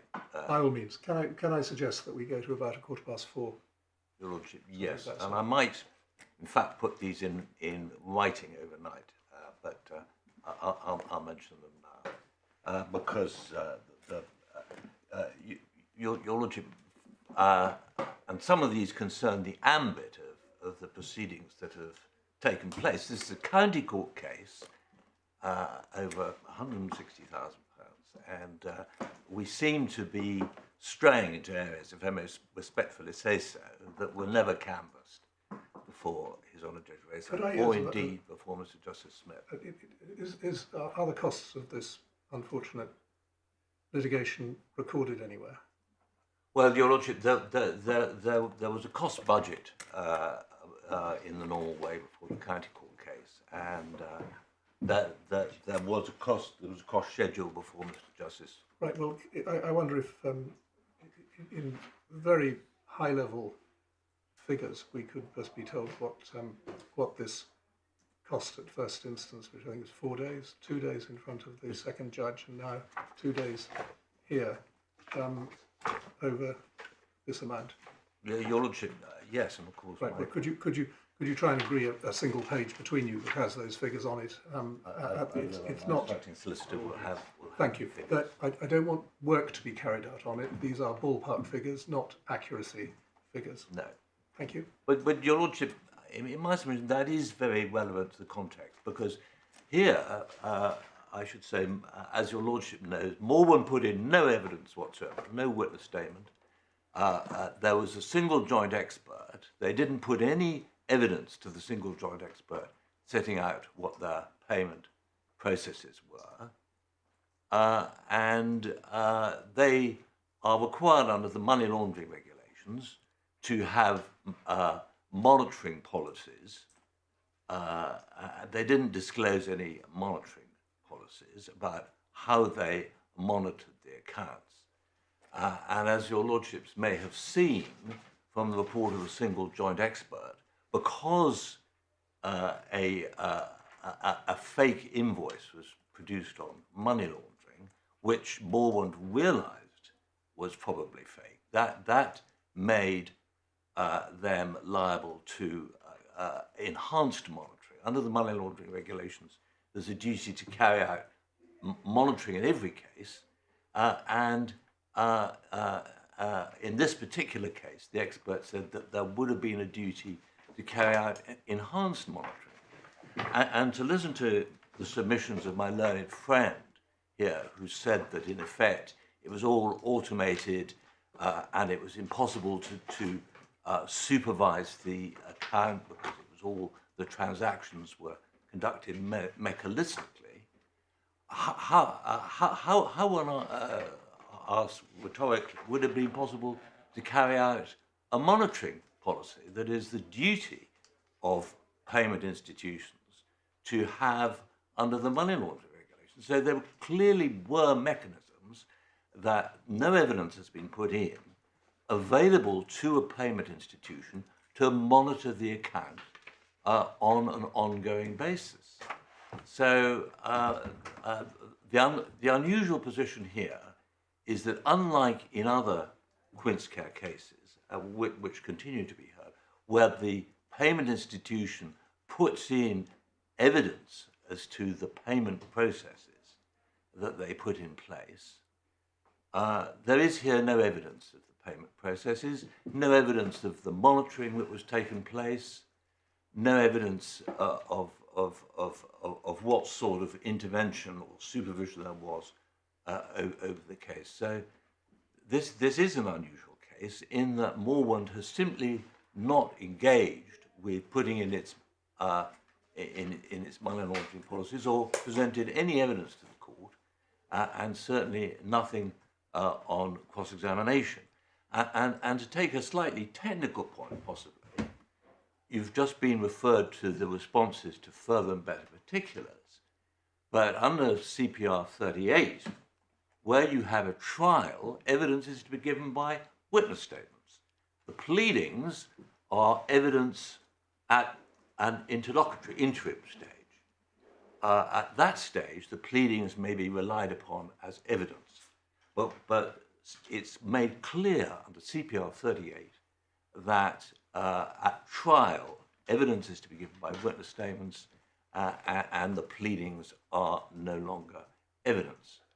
Mr. Booth, was there argument before His Honour Judge Ray's side to the effect that there's no Quince-Care duty here? No, and if they wish to raise that, they could have said to the single joint expert, "Look, there's simply and your lordship, this cannot be right as a matter of banking practice, because I will produce the regulations tomorrow morning. The money laundering regulations provide for a monitoring duty, Regulation 8, and an enhanced monitoring regulation duty in suspicious cases." But basically, no one got into any of the complications raised by automation and monitoring and all. No. As I said, this is it. It's never been part of Moorwand's case that it was impractical. You have the statement, one statement in the defence that to say that in the real world it couldn't. But Lord Legate in Philip is very conscious of the fact that a reasonable payment provider will have differing constraints. He says at paragraph 94 of the which I don't think you've been taken to, but paragraph 94, he says that the duty is a flexible one. It depends upon the payment process systems, the urgency of the transaction, and he endorses what Mr. Justice Steyn has said in Quince-Care, where he said it's a matter of looking at the facts. You look at the capacity of the party, and you look at the status of the client. You look at the general facts, and it's a matter of reasonableness. I mean, one matter that my learned friend hasn't really addressed is the way that His Honour Judge Rayside completely disregarded the fact of what happened on onboarding. He paid no attention to the fact that a fake invoice had been presented.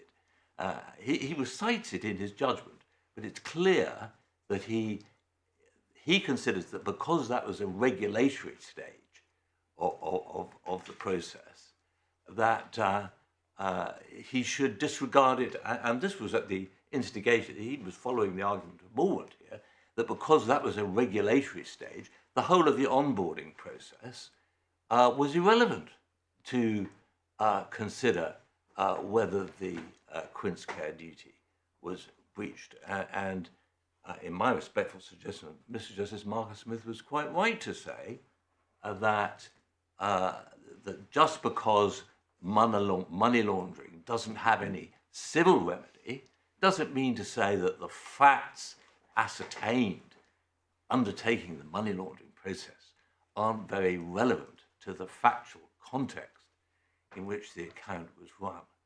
Is absolutely correct. In my respectful submission, where Mr. Justice Marcus Smith says that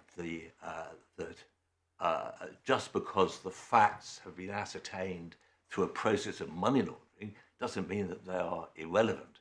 And in my respectful, it is a fundamental confusion of His Honour Judge Rayside to say that because money laundering doesn't give rise to a direct breach of statutory duty claim, that everything to do with money laundering should be disregarded. And I say clearly, the facts of the money laundering, the facts, the onboarding facts were very relevant here, as Mr. Justice Marcus Smith found. And the single joint expert says that the fact that a fake invoice was presented by R&D, the client, should have put Moorwand on inquiry, and Mr. Justice Marcus Smith accepts that. My respectful submission, it's a matter of I mean, this is quite an extreme case in my respectful submission. You had an online process where the application form said that it was for online marketing and that they do web design and in the course of the onboarding, they present an invoice to prove the address of the company. Well, the invoice predates the date of incorporation of the company, but in any event, the invoice, which is in the supplemental bundle, has two customer names on it. So it's clearly been interfered with, and that was realised by Moorwand at the time. And Mr. Justice Marcus said that that should have put them on inquiry. And in my respectful submission, can you remind us what I mean? This trial before Judge Rayside went on for about 3 days, and then there was a judgment on the 4th day or something. No, it went on for 2 days. 2 days. I mean, the evidence was very short. Well, I was going to ask. I just wanted to be in the room, as it were. What actually happened during that trial? Well, Mr. and Mrs. Hamblin gave. In fact, the transcript of their evidence is in the supplemental bundle. Is in the final bundle. They gave evidence very briefly. There was no serious challenge to their evidence. There was a factual issue about whether there was an express trust, which doesn't arise because the learned judge found that there was a constructive trust. There was an issue about whether CX had promised to hold the money on trust. The judge rejected that. So, but that was the live evidence, and then.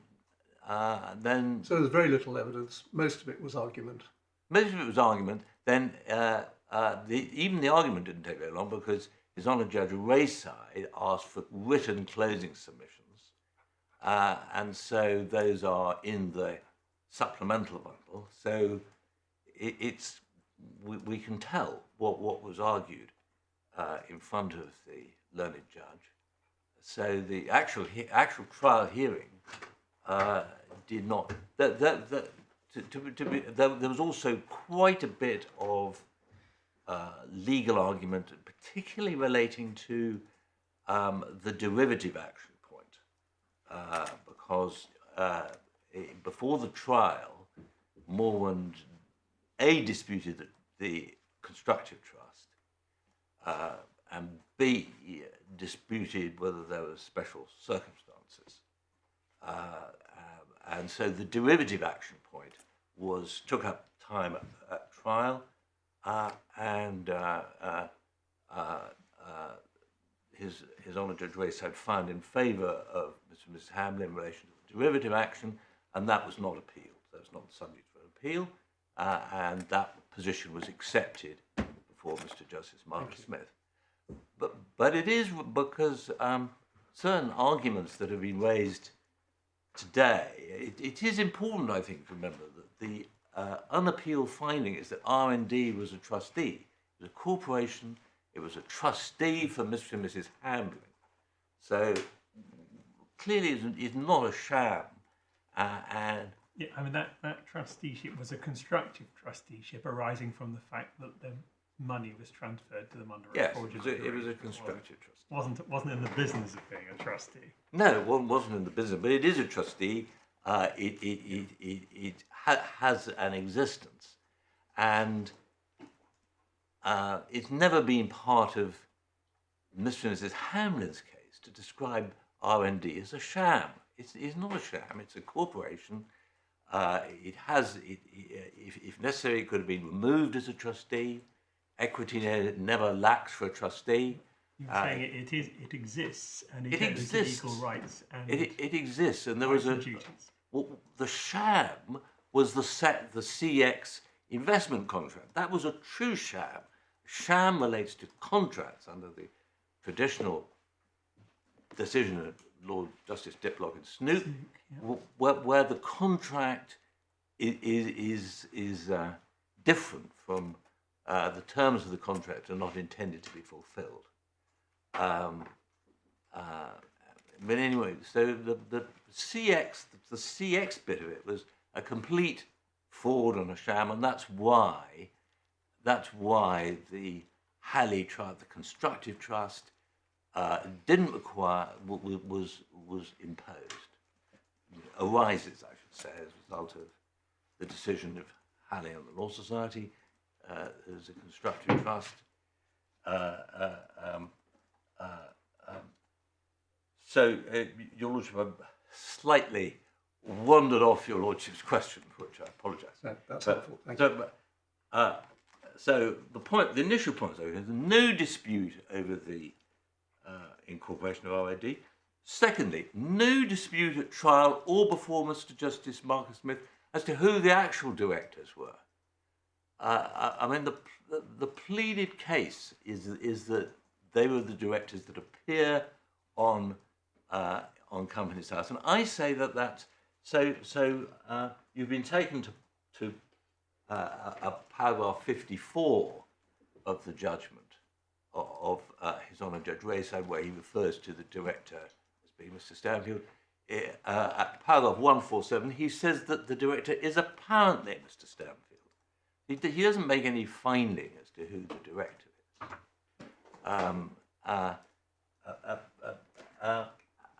But the reason for the reason why I say that the argument put forward on this appeal by Moorwand in relation to this is fundamentally misconceived, is that we're not concerned with the internal legal position of R&D. What we're concerned with in relation to the quince care duty as adapted by Phillips is the appearance to Moorwand. How did it appear to Moorwand? How did it appear to the reasonable financial provider? And to Moorwand, it appeared that Mr. Stanfield was the director, and that's the end of the matter as far as the position is concerned. Now, it's true that the fact that Mr. Stanfield was not, had never authorised it, might have given rise to an argument to attack the validity of the contract, because it could have been said that the contract was entered into under a mistake. But that argument never arose. On the pleadings, the contract itself has been in existence, and a possible argument that somehow there was no contract never arose, and the whole trial has been conducted on the basis that there was a valid agreement, and it's subject to the terms of the business account. That's the sort of case where the old case is about selling your car to a rogue. Or Shogun Finance, where Your Lordship is right. Yes, that's the case the that I. difference there is that is the person purporting to be the contracting party being a stolen identity, and Yes. the Supreme Court House of Lords split 3-2, saying no contract. But here, there is no dispute as to the identity of the contractual counterparty. The issue arises as to the name of the person signing on their behalf. Now, I think it would be quite a leap from Lewis and Avery and Philip and Brooke and Shogun Finance to a signatory. Yeah, I think Shogun and Hudson might have given some pause to thought, because, but Lordship, we don't have to go there, because that was conceded. It was conceded that there was an agreement, and if it had been pleaded that there was no contract, that would have had, as I believe Your Lordship mentioned, that would have had other considerations. There would have been an unjust enrichment argument or something like that. The fact is that this case proceeded on the basis there was an agreement. The terms of the agreement are as contained in the business account agreement, and I believe that when Mr. Justice Mark Smith said that Mr. Stanfield was the person authorised to carry out transactions under the agreement, he was reflecting the fact that that this was a contract based on the terms of the agreement, and he was reflecting the fact that Mr. Stanfield was identified as the person to give instructions. I don't believe he was saying anything about the underlying status of Mr. Stanfield as a shareholder and a director, because that simply wasn't an issue. The contract is based on the document and what Moorwand knew about it, and Mr. Justice Marcus Smith was entirely correct to say that as a matter of construction of the contract, Mr. Stanfield was the person authorised to give instructions. My learned friend said, how could Moorwand have made inquiry? Well, on the contract, there's the email address for Mr. Stanfield, not a genuine email address, in fact, but there's a telephone number for Mr. Stanfield, and inquiry could have been made through those means of communication. Your Lordship, there is a case that's not actually in the authorities model, Bank of Liverpool and Underwood, where the point was made, rather similar to the point made today, that what's the point of an inquiry? You would simply have been given a false answer. And in that case, it held that that argument was rejected. It was held that the assumption must be that you're given the truth when an inquiry is made. I think when you get the benefit of Lord Legate's analysis, you can see that if this is all about ostensible authority, either it's there or it's not. If you made an inquiry and you were told more, that would change the facts from which you would decide whether or not there was ostensible authority. But if you don't make the inquiry, you're stuck with what you know. That's either good enough or it isn't. Yes. If you don't make the inquiry, you're not entitled to debit the account. Your Lordship, the reason I cavilled really with saying it's an implied term case is I think it's more case of saying that if you're on notice that this may not be a valid or an authorised transaction, then you must make an inquiry, and the remedy is not damages, or not in the first place damages. It is that you're not entitled to debit the account because the transaction is not authorised. And so it's, I must disagree with His Honour Judge Rayside. Or a number of times he says it's a claim in negligence, claim in tort. It's not. Yes, those were floating around, in fairness, Mr. Hill-Smith, in your particulars, and I suspect in the skeleton. But Mr. Justice Marcus Smith held it was not so confined, and paragraphs 32 and 34, I think, provide a basis for that. So. Yes, well, Your Lordship, I believe that the analysis of Mr. Justice Marcus Smith of Philip was completely accurate. He said that it. I think, if I may say so, the two aspects in which the decision of Lord Legate is most innovative, in a sense, is that first of all, he says that an agent who does not act as honestly acts without authority, and that is another basis for saying that the Brinks-Matt line of authorities is correct here, because on any basis, the fraudster did not have authority to act, because an agent must act honestly. And if an agent does not act honestly, the agent acts without authority. And I think that had been that had been not fully appreciated until Lord Legate.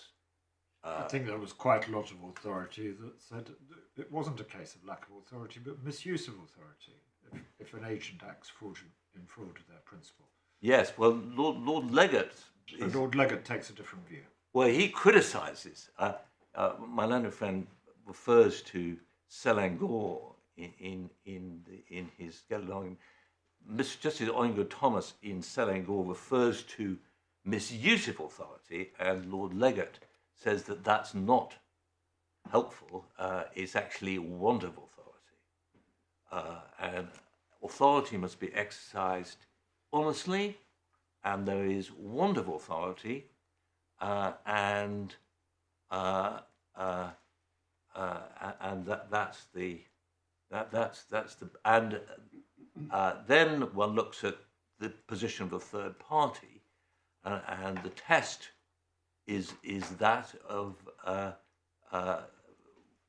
the reasonable service provider.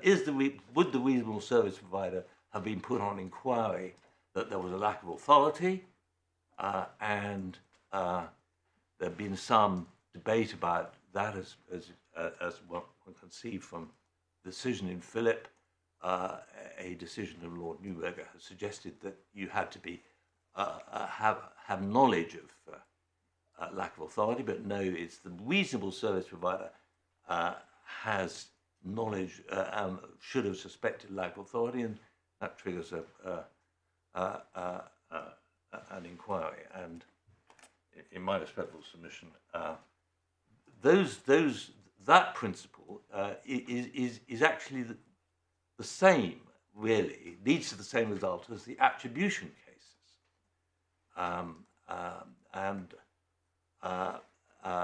The attribution cases, starting with Brinks-Mac, which I say is factually very similar to the circumstances here, it's made very clear that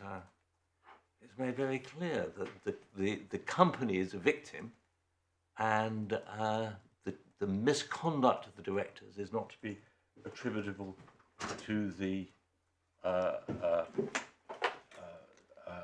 company. So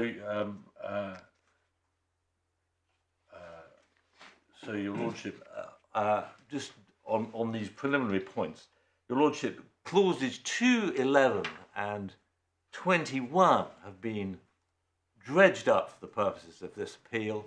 They were in the pleading, as your lordships have been referred to today. They were not mentioned in the skeleton for Moorwand during the trial, not mentioned in the closing note,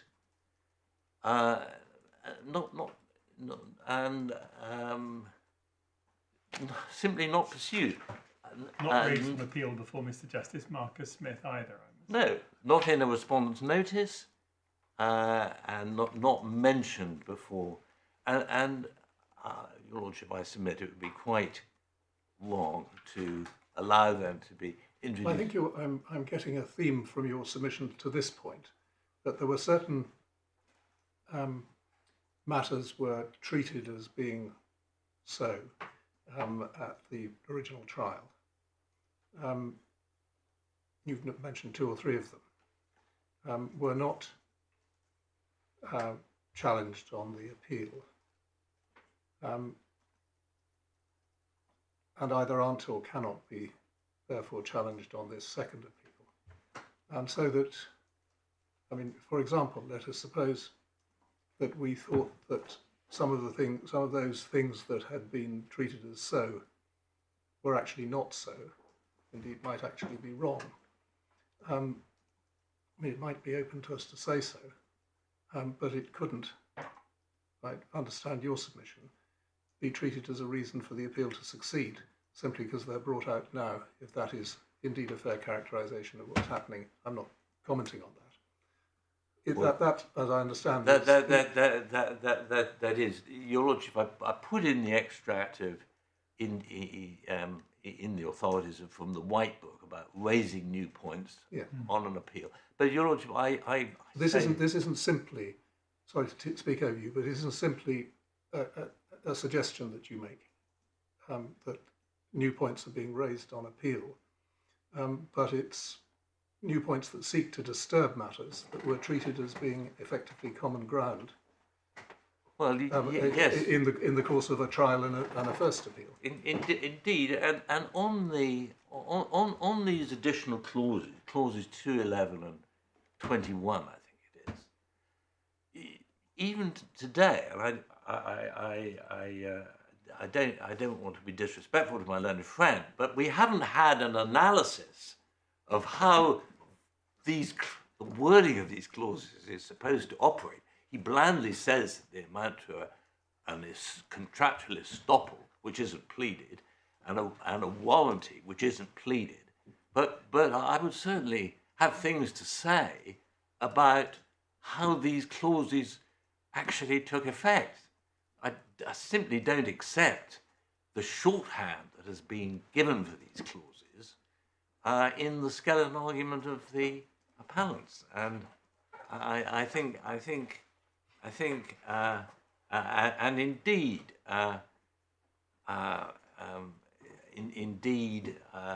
as I would certainly wish to say that the Unfair Contract Terms Act should apply, as indeed I said in relation to clause 16. I lost on that, but I won on another ground, so that wouldn't be subject to a further appeal. But certainly think these clauses, there was a lot more to say about these clauses, and I do object, as I know your lordships know that I do, to their introduction on this appeal. Well, I hope it will be that we are keen to work out what was and what wasn't raised before. Yes. And you have very helpfully explained the position to us from your... Yes. Well, I wonder if, I mean, we're coming to a point which might be a good moment to break and take stock. It might be helpful to us if you were able to, just as it were, have either a physical or a mental chart of the points that you say were either common ground or not argued about, what happened to them at the second stage before the appeal judge, and what's happening to them now, just so that we have, as it were, in a visual form, Yes. the working out of your objection, and then Mr. Salter will be able to, of course, say, this is not so, Yes. That point was very much made. And we will, of course, bear in mind a distinction between somebody just saying something, Yes. something just appearing in a mass of paperwork, and something that was actually a live issue that was argued out. Because, speaking for myself, certainly the fact that you can find something in a trial bundle doesn't mean that it was an issue in the case, necessarily. No, yeah, I certainly will do that. Well, only if you think it helpful, but I think... Well, I think it will be helpful. But in terms of what is in play, which might be a shorter list, do you accept that the correctness of the judge's criticism of His Honour Judge Rayside for identifying the person I will call X and the company, and the fact that the only person authorised to give instructions on behalf of the company was the real Mr. Stanfield? Do you accept those are properly in play on the appeal? Well, I'm not. No, that really wasn't an issue before, but because the Quince care duty is an objective test. You look at what did the reasonable service provider know. I therefore, for myself, you'll need to persuade me tomorrow that those points aren't fairly in play, and also whether the judge was entitled to interfere with His Honour Judge Rayside's evaluation. In relation to other points, I quite understand at the moment, at least, subjecting in reply, why you say that those were not in play before. Your Lordship, yes. Would you, if you're going to produce a note of that kind, or indeed of any other kind, would you be so good as to get it to Miss Knight and Mr. Salter by 9:30 tomorrow or something like that? Your Lordship, That sort, so they have time to think about it before we restart. yes. And Your Lordship, I can lodge it with the court. If it could be sent to one of our clerks, that would be excellent. Thank you. Right. Can we just think about what tomorrow might consist of? Can you give us a prediction of, with only a reasonable modicum of interruption, what Yes. length of time Well, Your Lordship, you have in mind? we've covered some. First of all, I was going to deal with the question of authority, whether or not that's if we have discussed the cases, but Well, I was thinking at the moment, really, in terms of not quality but quantity of submissions. yes. Well, So what are we looking at tomorrow? I'd hope to. I'd hope to be finished but by lunchtime or shortly after. Oh, is that good? Good. Well, I mean, obviously, we'll see how we go, but that's reassuring. Thank you. All right. Will we start? Can Yes. I raise Yes, by all one means. other thing? In the authorities bundle, at tab 32, we are told we get regulations 59, 60 and 61. We haven't looked at them, but when you do look at them, they're not there because what's provided is a revoked form of the regulations with no content. So if they're relevant, can we have them as they stood at the time? Your Lordship, yes. I think that those were put in by. Lord, since we're the appellants, we'll do that. Thank you. And we will also endeavour to get the as I said, the payment services directions. They're in a rather strange format on the website of the payment services regulator. We'll do our best to.